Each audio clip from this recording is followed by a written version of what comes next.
नमस्कार साथियों, Nanak classes Shiv sir YouTube channel पर आपका स्वागत है। तो आज है 9 अक्टूबर 2024 और 9 अक्टूबर 2024 के जितने भी हमने सुबह प्रताप क्लासेस और नानक क्लासेस पर जो करंट अफेयर्स अपने पढ़ लिया है, तो यहाँ पे डेली आपको शाम को 5 बजे रिवीजन क्लास करंट अफेयर्स की मिलती है। आज अपने राष्ट्रीय, अंतर्राष्ट्रीय और राजस्थान करंट अफेयर्स के अंदर रिवीजन क्लास पढ़ने जा रहे हैं और परखे अपनी तैयारी इस करंट अफेयर्स की क्लास के अंदर अच्छे तरीके से। इसकी प्लेलिस्ट बनी हुई है। कई साथी कमेंट कर रहे थे कि सर प्लेलिस्ट है, डेली आपको शाम को 5 बजे क्लास मिल रही है। इसकी प्लेलिस्ट बनी हुई है, वहाँ पर आप डेली की सभी क्लासें आराम से देख सकते हो। ये क्लास फर्स्ट ग्रेड, पटवारी, आरएएस, रीट सभी के लिए ये क्लास रामबाण साबित होगी। सभी साथी एक बार सेशन को लाइक शेयर करेंगे। और प्रताप क्लासेस पर डेली आपको इंडिया वर्ल्ड का करंट अफेयर्स की क्लास मिलती है और वहाँ से सीईटी के अंदर एक भी क्वेश्चन बाहर नहीं गए। अच्छे तरीके से पढ़ लेना उसको, ठीक है। स्टार्ट करें रिवीजन क्लास। पहला प्रश्न आपके सामने,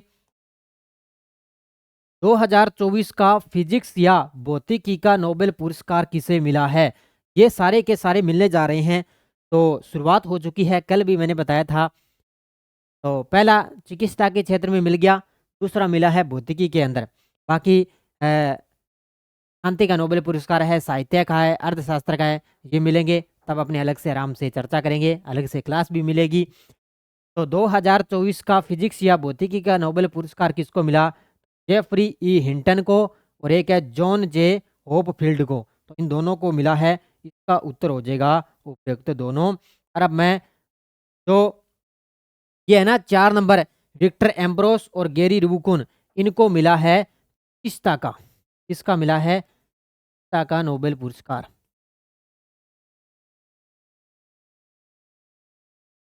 ठीक है, चिकित्सा का नोबेल पुरस्कार इनको मिला है, विक्टर एम्ब्रोस और गेरी रुबुकुन। और भौतिकी का नोबेल पुरस्कार मिला है जेफरी ई हिंटन और जॉन जे होपफील्ड को मिला है। याद रखना अच्छे तरीके से, इसका उत्तर हो जाएगा सी नंबर। भारत ने 8 अक्टूबर 2024 को कौन से भारतीय वायुसेना दिवस का आयोजन किया है? भारत ने 8 अक्टूबर 2024 को कौन से भारतीय वायुसेना का आयोजन किया? अब की बार बनाया गया है बानवा। सा बनाया गया, बानवा बनाया गया। और वर्तमान में इसके प्रमुख बन गए अमरप्रीत सिंह हैं। कौन बन गए? अमरप्रीत सिंह हैं। याद रखना अच्छे तरीके से। बाकी मैंने सुबह आपको सारा कुछ करवाया इसके अंदर। हाल ही में भारतीय वायुसेना के नए उप प्रमुख कौन बने हैं? देखो, अब भारतीय वायुसेना के नए उप प्रमुख बन गए। इनकी जगह पहले थे, यहाँ पर है अमरप्रीत सिंह, जिनको बना दिया वायुसेना का प्रमुख। लेकिन अब उप प्रमुख बन गए, कौन है? ये बन गए एसपी धारकर। कौन बन गए? एसपी धारकर बन चुके हैं। बाकी अमरप्रीत सिंह तो प्रमुख बन गए, इनकी जगह में एसपी धारकर को वायुसेना का नया उप प्रमुख नियुक्त कर दिया। हाल ही में सिंगापुर ओपन बिलियंडर्स का खिताब किसने जीता है? हाल ही में ओपन सिंगापुर ओपन बिलियंडर्स का खिताब किसने जीता? तो ये जीता है पंकज अडवाणी ने। किसने जीता है?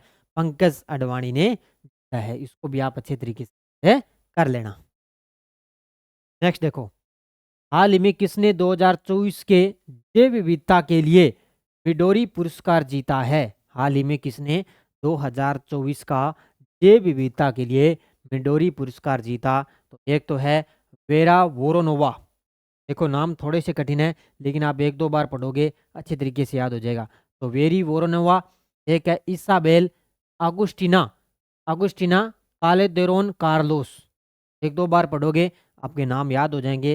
इसका उत्तर होगा से कि ए और बी हैं, इन दोनों को जैव विविधता के लिए मिडोरी पुरस्कार मिला है। विश्व स्वास्थ्य संगठन WHO ने दक्षिण पूर्व एशिया के लिए अपने 77वें क्षेत्रीय समिति सत्र का आयोजन कहाँ किया है? WHO किसने? WHO ने दक्षिण पूर्व एशिया के लिए अपने 77वें क्षेत्रीय समिति सत्र का आयोजन कहाँ पर किया? तो ये किया है अपने नई दिल्ली का आयोजन चला था 7 से लेकर 9 अक्टूबर 9 अक्टूबर तक नई दिल्ली के अंदर इसका आयोजन किया था। किसने किया था? 77वें क्षेत्रीय समिति का आयोजन किया था। संजीव कुमार सिंगला को भारत का नया राजदूत किस देश के अंदर नियुक्त किया गया? कौन है? संजीव कुमार सिंगला। इनको भारत का नया राजदूत आगे नियुक्त कर दिया फ्रांस के अंदर। यानी कि इससे पहले ये कहाँ पर थे? इससे पहले थे इजराइल के अंदर। पहले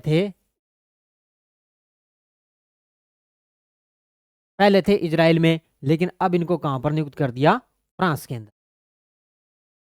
हाल ही में भारत की किस स्टार जिम्नास्टिक ने संन्यास की घोषणा कर दी? यानी कि भारत की ऐसी कौन सी खिलाड़ी है जिन्होंने जिम्नास्ट की खेल के अंदर जिम्नास्ट की घोषणा कर दी, संन्यास की घोषणा कर दी? वो है दीपा कर्माकर। कौन है? दीपा कर्माकर एक जिम्नास्ट की खिलाड़ी है और इन्होंने अपने खेल से संन्यास की घोषणा कर दी। किस राज्य के सीएम ने कॉलेज की लड़कियों के लिए निजुत मोइना योजना की शुरुआत की है?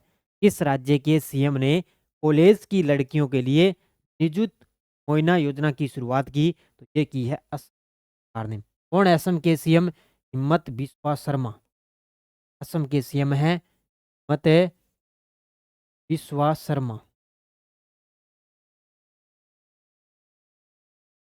हिम्मत बिस्वा शर्मा असम के सीएम हैं। इन्होंने निजुतु मोइन योजना की शुरुआत की है। किस राज्य के सीएम ने धमतरी में रविशंकर जलाशय गंगरेल डैम में जल जागर महोत्सव का उद्घाटन किया है?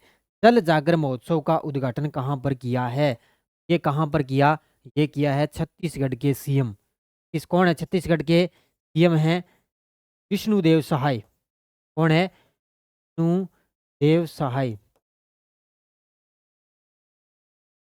विष्णुदेव सहाय छत्तीसगढ़ के सीएम हैं।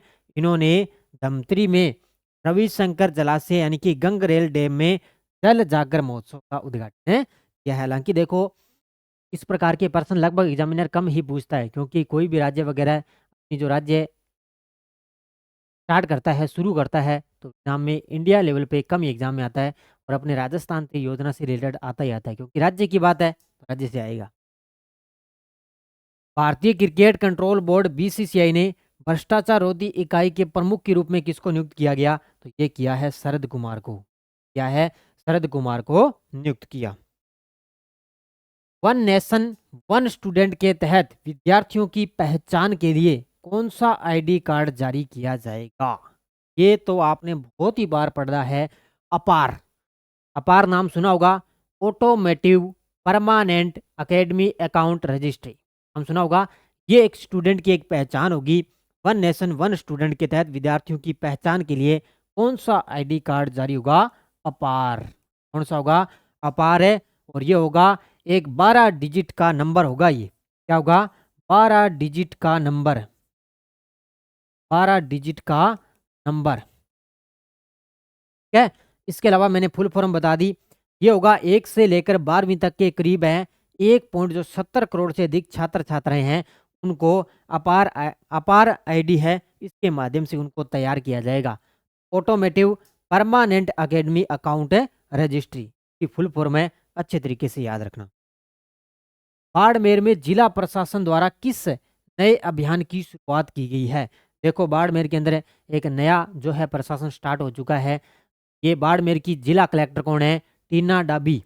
बाड़मेर की जिला कलेक्टर याद रखना पहले तो, टीना डाबी। टीना डाबी है जिला कलेक्टर बाड़मेर की। उन्होंने बाड़मेर को साफ सुथरा करने के लिए कौन सा अभियान चलाया? नवो बाड़मेर।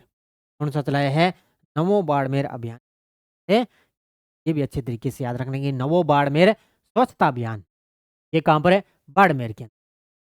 उसके बाद में देखो अगला प्रश्न। किस नगर निगम द्वारा महिलाओं व बच्चियों हेतु शक्ति वंदन 2.0 अभियान की शुरुआत की गई?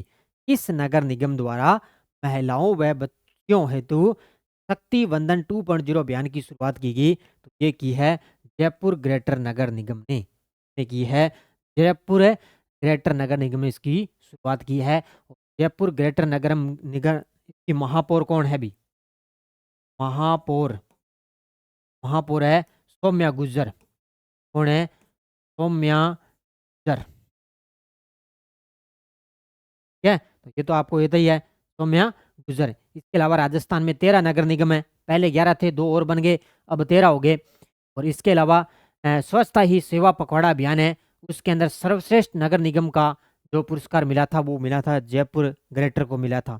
ये भी पॉइंट याद रखना है। और इसके अलावा ये पॉइंट लगभग याद रखना है। और जो राजस्थान के सबसे स्वच्छ शहर में जयपुर नगर निगम की कौन सी रैंक मिली थी? 173वीं। कौन सी मिली थी? 173वीं रैंक इसके को मिली थी, ये भी याद रखना। राजस्थान में महात्मा गांधी अंग्रेजी माध्यम विद्यालय सत्र 2019-20 से शुरू किया गया ये विद्यालय हैं। तो महात्मा गांधी अंग्रेजी माध्यम विद्यालय सत्र है 2019-20 से इसकी शुरुआत की गई थी। ये विद्यालय कौन से हैं? सरकारी हैं, सहायता है, निजी है या पब्लिक हैं? तो ये आपको बताना है। ये कौन से हैं? सरकारी विद्यालय। कौन से हैं? सरकारी विद्यालय। इस योजना की शुरुआत कब से हुई थी? तो हुई थी 19 जून 2019 को। कब से? 19 जून 2019 के अंदर इस योजना की शुरुआत हुई थी। कौन सी? महात्मा गांधी राजकीय इंग्लिश मीडियम स्कूल। ठीक है। इसका विभाग कौन है? माध्यमिक शिक्षा बोर्ड है राजस्थान का, वो इससे केंद्र विभाग है। राष्ट्रपिता महात्मा गांधी की 150वीं जयंती के अवसर पर यहाँ पर महात्मा गांधी की 112 तक ये जो है बच्चे उनको लिए अंग्रेजी मीडियम का स्कूल है किया गया। तो ये सरकारी महाविद्यालय है। अगला प्रश्न देखो। ठीक है। तो 19 जून 2019 इस वर्ष राजस्थान बजट से कृषि बजट को अलग किया गया था। ये भी क्वेश्चन सीएटी के अंदर ताज़ा टपका है। तो ये है 2022-23। 2022-23 है क्या कृषि बजट का? हाँ, 22-23 सही है। कृषि बजट 2023-24 किसके लिए था बजट? युवाओं को समर्पित। 23-24 ये था युवाओं को समर्पित। युवाओं को समर्पित ये कृषि बजट का आ ही गया। ठीक है। और 24-25 किसके लिए था? 24-25 राजस्थान बजट 24-25 की थीम थी आपनो अग्रणी राजस्थान। ये थीम थी उसका। 21-22 में राज्य का पहला पेपरलेस बजट था। 21-22 था ना? 21-22 ये था राज्य का पहला पेपरलेस बजट। पेपरलेस बजट कौन सा भी आ सकता है दोबारा एग्जाम के अंदर, ध्यान रखना भी। कौन सा भी आ सकता है। और राजस्थान राज्य का पहला हरित बजट प्रस्तुत किया जाएगा 2025-26 के अंदर। हरित बजट याद रखना, इधर लिख देता हूं। हरित बजट ये होगा 2025 है क्या? 2025-26 2025-26 के अंदर हरित बजट याद रखना अच्छे तरीके से। इसका उत्तर हो जाएगा 3 नंबर 22-23 में। ये थी आज की अपनी रिवीजन क्लास। बस आप कंटिन्यू देखोगे तो आपका करंट अफेयर्स का जो डर है वो खत्म हो जाएगा। बस निरंतर आपको मेहनत करनी है। बाकी प्रताप क्लासेज ऐप के अंदर सीटी वगैरह इनकी टेस्ट को जारी है, आप कंटिन्यू देखते रहो। बाकी आप कोई भी आपकी अगर कोई समस्या है, कोई दिक्कत है तो आप कमेंट में ज़रूर बताएं। उसका जवाब मैं अगली क्लास में आपके देख के में आपको ज़रूर मिलेगा। तो सभी साथी एक बार वीडियो को ज़्यादा लाइक शेयर करेंगे। धन्यवाद। जय हिंद, जय राजस्थान।